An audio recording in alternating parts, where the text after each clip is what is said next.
Hey guys, I'm going to show you how I evacuate a cooling system in my shop because I don't like leaking fluid on the floor. Uh, so I just use a shop vac. And in this case, I'm going to go ahead and sacrifice the heater core hose.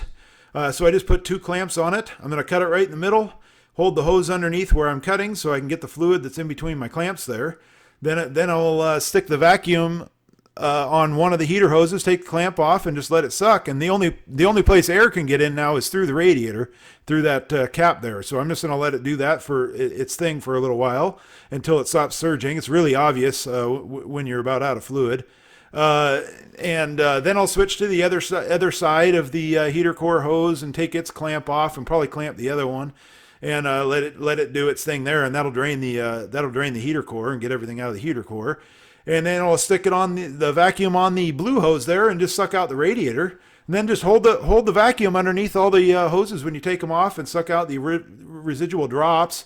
And if you want to, you can go under the block and take the pipe plugs out of the block and actually vacuum the block out. Usually those are all clogged up with rust. You'll have to probably have a screwdriver and stuff in hand, but it's just so much easier than putting a drip pans all over the place, and it always runs on stuff and runs everywhere and makes a big mess.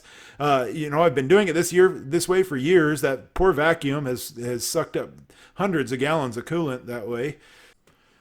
Thanks for watching this tip. I hope it helps. It's definitely helped me over the years.